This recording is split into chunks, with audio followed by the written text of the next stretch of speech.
সমস্যা। প্রত্যেকের জীবনেই সমস্যা আসা যাওয়া করে, আর প্রত্যেক মানুষ সমস্যা আসার পর তার সমাধান খুঁজতে উঠে পড়ে লাগেন। কিন্তু যখনই সমস্যার সমাধান হয়ে যায়, আমরা সুপ্রসন্ন হয়ে যাই এবং অসাবধানও হয়ে যাই।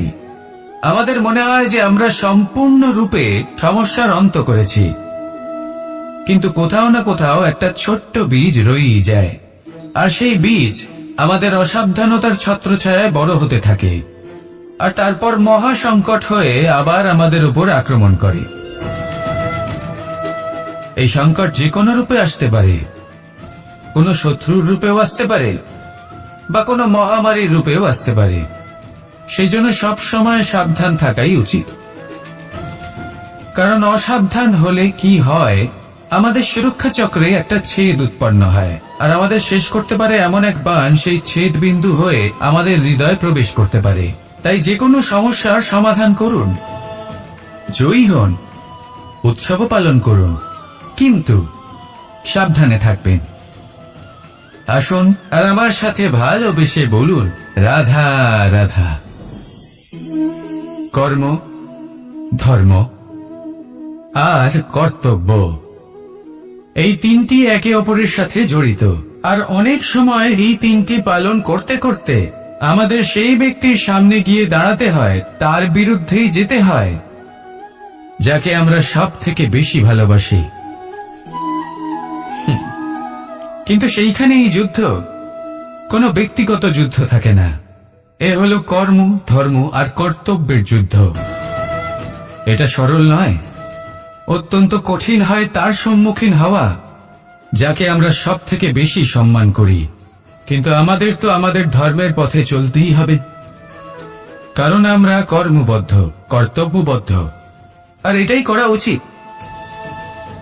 শুধু এটুকু মনে রাখবেন, যদি আপনার উদ্দেশ্য শুভ হয়, আপনার ভাবনা শুভ হয়, আপনি যদি কর্ম, ধর্ম আর কর্তব্যের পথে অগ্রসর হন, তাহলে এই প্রক্রিয়াতে যদি আপনাকে আপনার আরাধ্যেরও সামনে দাঁড়াতে হয়, তাহলেও আপনার কোনো ক্ষতি হবে না। তাহলে আসুন আর আমার সাথে ভালোবেসে বলুন, রাধা রাধা। মানুষের কোন বিষয়ে অহংকার থাকে? সময়, ক্ষমতা, শরীর আর সম্পত্তি। আর এই চারটেই সর্বদা সঙ্গে থাকে না। কি বিচিত্র ব্যাপার! আপনি নিজেই দেখুন, সময় আজ ভালো হলেও কাল অবশ্যই খারাপ হতে পারে।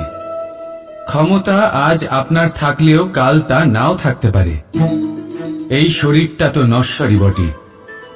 যত আপনি বার্ধক্যের দিকে অগ্রসর হবেন, দুর্বল হতে থাকবেন, সৌন্দর্য ক্ষীণ হতে থাকবে। আর সম্পত্তি আজ আপনার, কাল অন্য কারোর হয়ে যাবে। আর এই সমস্ত নশ্বর জিনিসে মন কেন্দ্রীভূত করতে করতে ব্যক্তি ভুলে যান সেই বিষয়গুলি যা সর্বদা আপনার সাথে থাকবে, আপনার ঢাল হবে, আপনার সম্বল হয়ে থাকবে।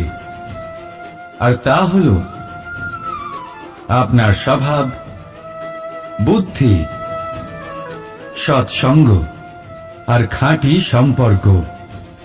নিজের স্বভাব শীতল রাখুন, কর্মে বুদ্ধির পরিচয় দিন, সর্বদা ভালো মানুষের সাথে সময় কাটান, আর খাঁটি সম্পর্ক সর্বদা পালন করুন।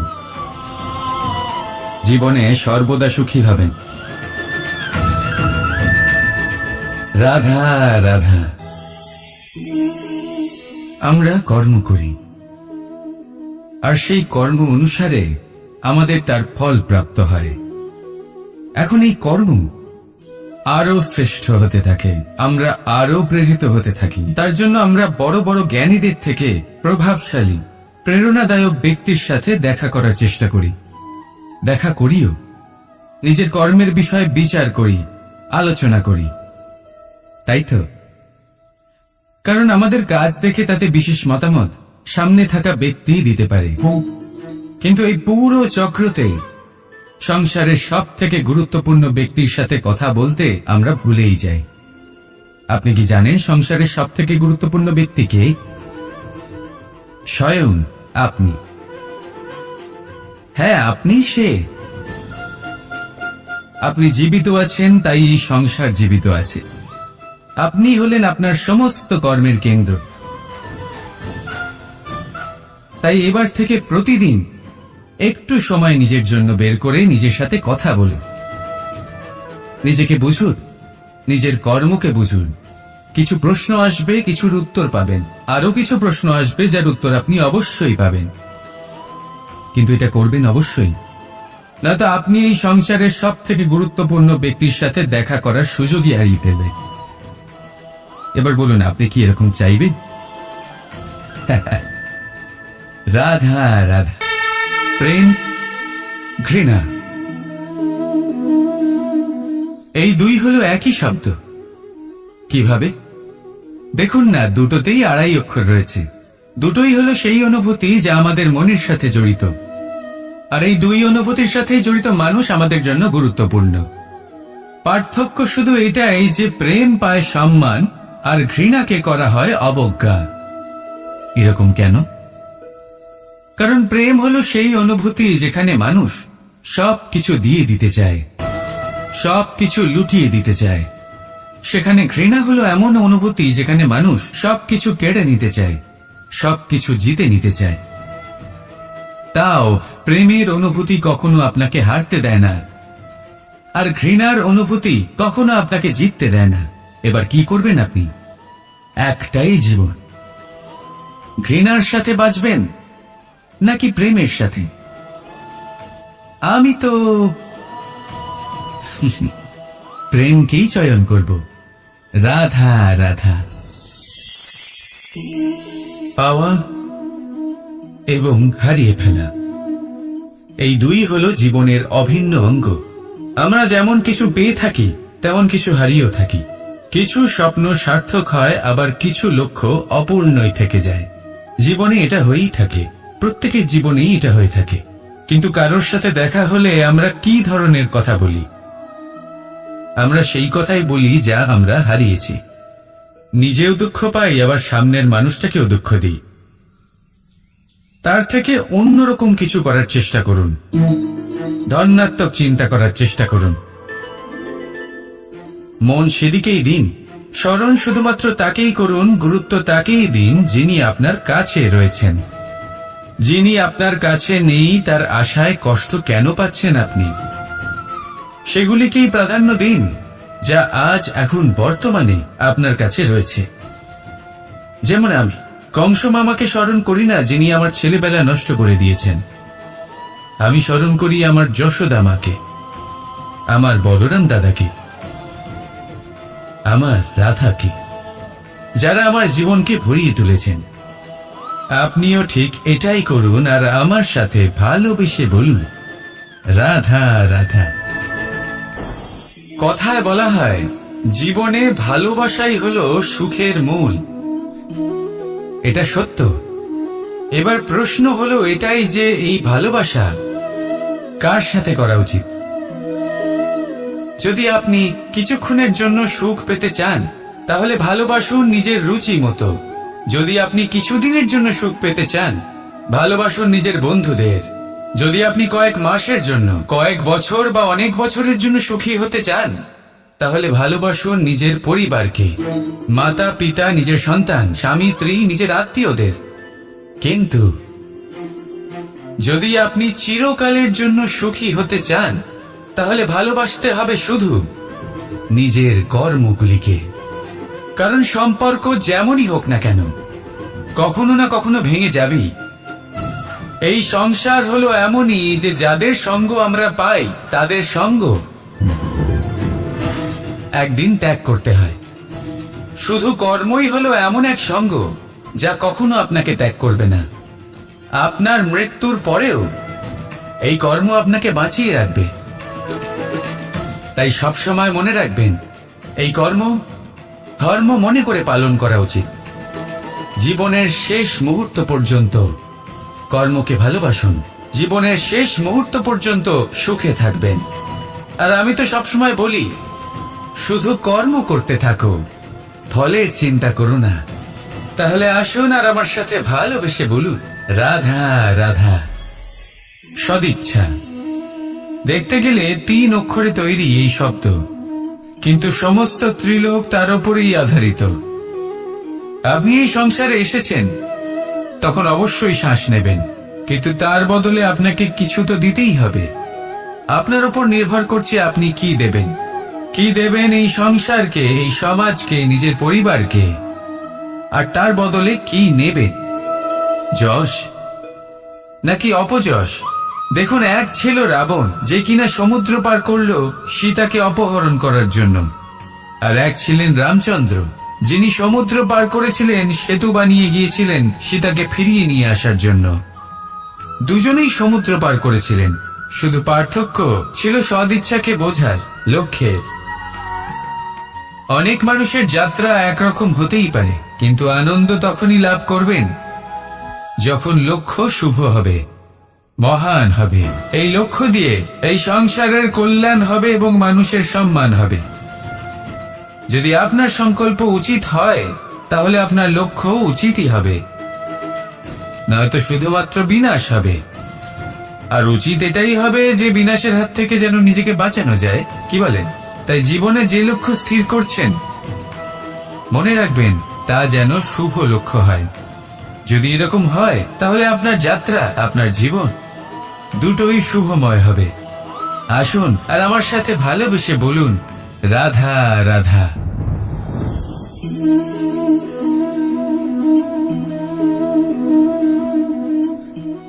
মুক্ত। এই মুক্তই সবাইকে মোহিত করে দেয়, নিজের দিকে আকর্ষিত করে। অত্যন্ত সুন্দর, গোল, শুভ্র। মুক্ত দ্বারা নির্মিত আভূষণ, তা হয়তো সে মুকুটই হোক বা কোনো স্ত্রীর অলংকার, তাকে আরো সুন্দর করে তোলে, তাকে আরো সুন্দর দেখতে লাগে। এবার এই মুক্তকে এত সুন্দর দেখার জন্য কত কষ্ট সহ্য করতে হয়, তা কি কখনো আপনি ভেবেছেন? এই মুক্ত ঝিনুক থেকে বের করা হয়। ঝিনুক, যা কিনা সমুদ্রের তলদেশে থাকে। ওকে কত কষ্ট সহ্য করতে হয়, জলের চাপ সহ্য করতে হয়, সমুদ্রের স্রোত সহ্য করতে হয়। এই ঝিনুককে এত কষ্ট সহ্য করতে হয়, এই মুক্তকে এত কষ্ট সহ্য করতে হয়, তারপরে এর রূপ এত সুন্দর হয়। যদি আপনিও আপনার পরিশ্রমের সৌন্দর্য, নিজের পরাক্রমের সৌন্দর্য এই সংসারে প্রকাশিত করতে চান, তাহলে আপনাকেও কষ্ট সহ্য করতেই হবে। তাই জীবনে যখনই সংকট আসবে, বিপদ আসবে, সমস্যা আসবে, তখন একে সুযোগ হিসেবে গ্রহণ করুন। কারণ এই বিপদের সাথেই লড়াই করে আপনি মুক্তর মতোই পরিশুদ্ধ হয়ে উঠবেন। তাহলে আসুন আর আমার সাথে ভালোবেসে বলুন, রাধা রাধা। যখনই আমরা কথা বলি জলরাশির বিষয়ে, যখন আমরা তুলনা করি, তখন আমাদের খুব ভালো লাগে মিষ্টি সরোবর, পুকুর, নদী। আর আমরা অপেক্ষা করে থাকি সাগরের জন্য, সমুদ্রের জন্য। কেন করি? কারণ এই সাগর, এই সমুদ্র, এগুলো অত্যন্ত বিশাল আর ভয়ানক। এর জলও কিন্তু নোনতা, যা আমরা পান করতে পারি না। কখনো ভেবে দেখেছেন এই সমুদ্রের অন্তরে এই নোনতা জল, এই নোনতা ভাব, এটা আসে কোত্থেকে? এই যে সমুদ্র, যে প্রবাহমান নদীর থেকে যে খনিজ নির্গত হয়, তার ভান্ডার হলো এটা। সেই খনিজকে নিজের অন্তরে গ্রহণ করে, সেই নোনতা ভাব নিজের মধ্যে সমাহিত করে, আর তারপর সেই নোনতা জল বাষ্পে পরিণত হয়ে ওপরে উঠে যায়, যা মেঘ হয়ে আপনার ওপর মিষ্টি বৃষ্টি হয়ে ঝরে পড়ে। এ হলো সমুদ্রের ত্যাগ, যার জন্য আপনি মিষ্টি জল পান করতে পারছেন, সে নদী থেকেই হোক বা সরোবর থেকে। সেই জন্যই হয়তো সাগর হলো এত মহান, হয়তো সেই জন্যই রত্ন সাগরে পাওয়া যায়। তাই মনে রাখবেন, ক্ষমতা তারই হয় যে ত্যাগ করতে জানে, কোনো বিষকে নিজের মধ্যে ধারণ করে নিতে জানে। তাহলে আপনিও এটাই করুন, এতটাই শক্তিশালী হয়ে উঠুন, আর আমার সাথে ভালোবেসে বলুন, রাধা রাধা। পরিচ্ছন্নতা। বর্তমানের এই প্রজন্ম আগের প্রজন্মের এই যে অতি শুদ্ধতার অভ্যেস ছিল, তা নিয়ে ঠাট্টা করে। তাকে মূর্খতা মনে করে। বুঝতেই পারে না কেন? আমাদের মা, ঠাকুমা, দিদিমা এদের দেখেছি সকালে উঠে সবার আগে স্নান করেন। কেন? বুঝতেই পারে না। কেন কথায় কথায় বারান্দা উঠোন পরিষ্কার করা হয়? বুঝতেই পারে না। অনেক মানুষজন এটাকে ধার্মিক এবং অন্ধবিশ্বাস বলে, কিন্তু যদি আমি আপনাকে সত্যি কথা বলি, প্রত্যেক ধর্ম বিজ্ঞানসম্মত। প্রত্যেক কাজের পেছনে বৈজ্ঞানিক সত্যতা লুকিয়ে রয়েছে, কিন্তু প্রত্যেক মানুষ সেই নিয়ে কতটা ভাবেন, কতটা বোঝেন আর কি পদক্ষেপ নেন তা হলো আলাদা এবং অত্যন্ত গুরুত্বপূর্ণ, কিন্তু তা হলো বিজ্ঞানসম্মত। আজও যখন আমি আগে বাড়ি যাই, মা সবার আগে আমার হাত পা ধুয়ে দেন, তারপর সবকিছু। তাই আপনি পরিচ্ছন্ন থাকুন, তাহলে আপনি সুস্থ থাকবেন। তখনই আপনার মনে ভক্তিভাব আসবে, তখনই এই সমগ্র সংসারকে সামলানোর শক্তি অর্জন করতে পারবেন। তাহলে পরিচ্ছন্ন থাকুন, সব ভালো থাকবে। রাধা রাধা। এটা দেখতে পাচ্ছেন? আপনি নিশ্চয়ই জানেন এটা কি। এটা বড়ই বিচিত্র এক বস্তু। এটা হলো কয়লা। আমি একে বিচিত্র এই কারণে বলছি, ভেবে দেখুন, যদি এটা গরম হয় আর আপনি এটাকে ধরে ফেলেন, এটা আপনার হাত পুড়িয়ে ফেলবে। আর যদি এটা ঠান্ডা হয় আর আপনি এটা ধরেন, তাহলে এটা আপনার হাতে কালি লাগিয়ে দেবে। অর্থাৎ যে কোনো পরিস্থিতিতেই, যে কোনো রূপেই থাকুক না কেন, গরম হোক অথবা ঠান্ডা, এটা কোনো না কোনো ভাবে আপনার ক্ষতি অবশ্যই করবে। এরকমই হয় খারাপ মানুষজন, বদসঙ্গ, ঠিক কয়লার মতো। আপনি যদি কিছু নাও করেন, যাই হয়ে যাক, এরা যদি আপনার কাছে থাকে, তাহলে কোনো না কোনো ভাবে জীবনে আপনার কোনো না কোনো ক্ষতি অবশ্যই হবে। তাই নিজের জীবনে সবসময় সঙ্গতের নির্ণয় অত্যন্ত ভেবেচিন্তে করবেন। রাধা রাধা। ইচ্ছে, সিদ্ধান্ত আর নিশ্চয়তা, এই শব্দগুলো আমরা আমাদের জীবনে অনেকবার শুনেছি, তাই না? জীবনে অনেক সময় অনেক কিছু পেতে খুবই ইচ্ছে করে, কিন্তু শুধু ইচ্ছে হলেই কি সবকিছু পাল্টায়? সবকিছু পাওয়া যায়? অনুর্বর জমিতে বাস করা ব্যক্তির মনে ইচ্ছে হয় যেন সে শীতল জল পায়, কিন্তু সে পায় না। যে এক কুয়ো খোঁড়ার সিদ্ধান্ত নিয়েছে, সে মাটি খোঁড়ার জন্য কোদাল অবশ্যই পেয়ে যায়। আর যে নিশ্চিত করে নিয়েছে, সে দেরি করে হলেও সেই শীতল জল অবশ্যই পেয়ে যায়। তাই জীবনে কেবল ইচ্ছে করবেন না, সিদ্ধান্ত নিন, আর তারপর নিশ্চিত করুন, সব পেয়ে যাবে। আর ভালোবেসে বলুন, রাধা রাধা। স্বপ্ন আর লক্ষ্য একই মনে হয়। এই দুইয়েরই কথা মানুষ কল্পনা করেন, এই দুই মানুষ অর্জন করতে চান। আর এই দুই পূর্ণ হলে মানুষ নিজেকে অত্যন্ত ভাগ্যবান বলে মনে করে। কিন্তু এই দুইয়ের মধ্যে পার্থক্য আছে। পার্থক্য এই যে স্বপ্নের জন্য বিনা পরিশ্রমের ঘুম দরকার হয়, আর লক্ষ্যের জন্য বিনা ঘুমের পরিশ্রম। যে ব্যক্তি ঘুমের মধ্যে স্বপ্ন দেখতে থাকেন, জেগে ওঠার পর তার হাত খালি থেকে যায়। আর যে ব্যক্তি পরিশ্রম করে, শয়নকালেও তার হাত তার লক্ষ্যেই থাকে। তাই যদি স্বপ্নও দেখতে হয়, তাহলে লক্ষ্য জেনে পরিশ্রম করুন, আর ভালোবেসে বলুন, রাধা রাধা। জীবনে কিছু করে দেখাতে হলে আকাশের সেই সীমা ছুঁতে হবে যে সীমা ছোঁয়ার কথা আপনি কখনো ভাবতেও পারেন না। তাহলে নিজের মধ্যে এই তিনটি গুণ সম্মিলিত করুন। প্রথম, নিজের লক্ষ্যে পৌঁছবার ইচ্ছে, একাগ্রতা। এ আপনার দ্বারা এমন কাজ করাতে পারে যা আপনি কখনো করতে পারবেন না। দ্বিতীয়, সাহস, সমস্যার সমাধান করার ক্ষমতা। এটা আপনার দ্বারা তাই করাতে পারে যা আপনি সত্যিই করতে চান। আর তৃতীয় হলো অভিজ্ঞতা। অভিজ্ঞতা আপনাকে বলে দেবে আপনার কি করা উচিত আর কি নয়। তাহলে যিনি ইচ্ছে, সাহস আর অভিজ্ঞতা এই 3 গুণকে সম্মিলিত করতে পেরেছেন, তাদের জন্য সংসারে এমন কোনো কাজ নেই যা তারা করতে পারেন। তারা সর্বদা প্রসন্ন হয়ে বলেন, রাধা রাধা। মানুষের একটা বিশেষ প্রবৃত্তি হল তারা কখনো নিজেকে নিয়ে সন্তুষ্ট হন না, কখনো নিজেকে নিয়ে প্রসন্ন হন না। যা আছে তার থেকে বেশি পেতে চান, যা পেয়ে গেলেন তার থেকে আরো বেশি পেতে চান। নিজেদের জীবনে বদল, পরিবর্তন আনতে চান।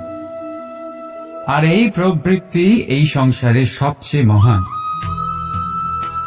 কারণ এই প্রবৃত্তির জন্যই সংসারের বিকাশ হয়। কিন্তু এই বদলের জন্য মানুষ তার খোঁজে থাকেন যা তার জীবনে বদল আনতে পারবে, তাকে পথ দেখাতে পারবে, তার জীবনে পরিবর্তন আনতে পারবে।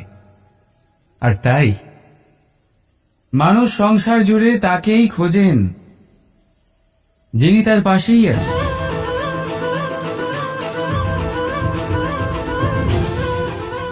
বলুন তো কে? যদি কেউ আপনার জীবন বদলাতে পারে তবে তাকে আয়নায় দেখুন।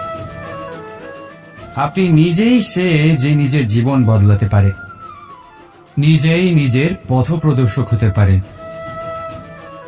জীবনে বদল আনতে পারে, পরিবর্তন আনতে পারে। তাই চিনুন নিজের অন্তরের শক্তিকে, আর এটা বিশ্বাস করুন যে এই সংসারে আপনার থেকে বেশি শক্তিশালী আর কেউ নেই। জীবন বদলে যাবে আপনার। আর অন্ধবিশ্বাস নয়, আত্মবিশ্বাসের হাত ধরুন। আপনার সমস্যা আপনা থেকেই দূর হয়ে যাবে। তাই ভালোবেসে বলুন, রাধা রাধা। প্রদীপ জ্বালানোর কাজ বড়ই আনন্দদায়ক। উজ্জ্বলতার এই শিখা যেন আত্মার মধ্যে গিয়ে মনে উল্লাস ভরে দেয়।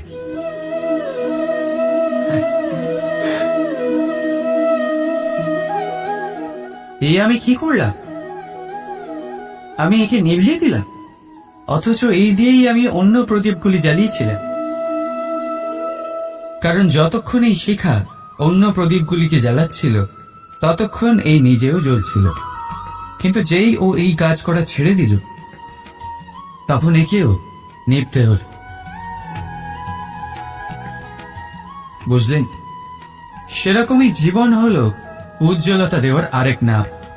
যদি জীবনে শুভ কাজ করেন, অপরের উপকার করে, অন্যদের সহায়তা করে, তাহলেই জীবিত থাকবেন। আর যেদিন এই কাজ করা আপনি বন্ধ করে দেবেন, শ্বাস প্রশ্বাস নেওয়া সত্ত্বেও মৃত হয়ে যাবে। তাই যতক্ষণ শ্বাস চলছে আশারূপী উজ্জ্বলতা ছড়াতে থাকুন। বিশ্বাস করুন, মৃত্যুর পরেও আপনি অমর থাকবেন। তাই ভালোবেসে বলুন, রাধা রাধা। যবে থেকে জীব প্রাণের অস্তিত্ব পেয়েছে তবে থেকেই আরো একটি শব্দ জন্ম লাভ করেছে, সংঘর্ষ। জন্মলগ্ন থেকেই মানুষকে বাঁচার জন্য সংঘর্ষ করে যেতে হয়।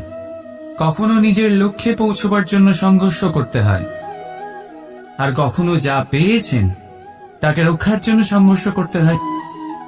কিন্তু প্রত্যেকে একই অভিযোগ করে যে সংঘর্ষ করার সময় ভীষণ কষ্ট হয়। আপনি যোদ্ধা হলে প্রহার আপনাকে সহ্য করতেই হবে। সাঁতার শিখতে হলে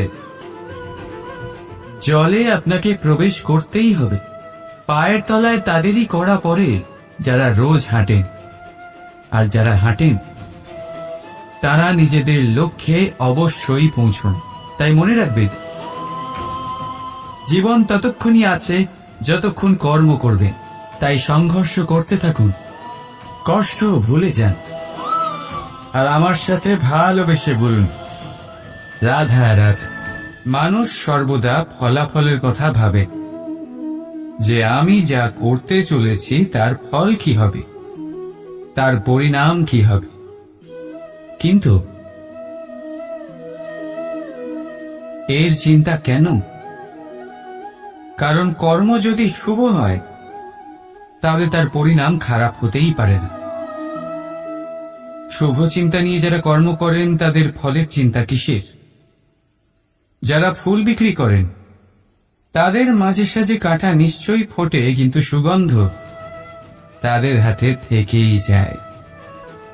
হীরের সন্ধানে কয়লার খনিতে নামা ব্যক্তি কালিমালিপ্ত হয়ে গেলেও তার হাতে হীরে অবশ্যই থাকে। তাই শুভ চিন্তা নিয়েই কর্ম করে যান, পরিণাম শুভই হবে। আর ভালোবেসে বলুন, রাধা রাধা। মন, মানুষ, মান, এই তিনেরই প্রারম্ভ ম দিয়ে হয়, তাই না? কিন্তু আজ আমরা কথা বলবো মানের বিষয়। মানই সেই ভাব যা আমাদের মনকে সন্তুষ্ট করে। এই কলসিতে ভরা জলের মতো, যে জল এই পাত্রতে থাকার দরুন এর অস্তিত্ব বজায় থাকে। এবার মান থেকে আসে আত্মসম্মান আর অভিমান, আর এই দুইয়ের মধ্যে তফাৎ অনেক। যে জল এই পাত্রের মধ্যে সংরক্ষিত তা হল আত্মসম্মান, যা আমাদের মনের সম্বল, অবলম্বন, যা এই পাত্রের মধ্যে শীতল থাকে, আর যিনি পান করেন তাকেও শীতল রাখে। আর যে জল এই পাত্রের বাইরে উথলে পড়ে তা হল অভিমান, যা বাইরের উত্তাপে বাষ্প হয়ে উবে যায়। সর্বদা মনে রাখবে, আত্মসম্মান আপনাকে দৃঢ় করে, আপনাকে শক্তি প্রদান করে, আর অভিমান আপনাকে দুর্বল করে দেয়। তাহলে কি হতে চান আপনি? আত্মসম্মানী নাকি অভিমানী? সিদ্ধান্ত আপনার। রাধা রাধা।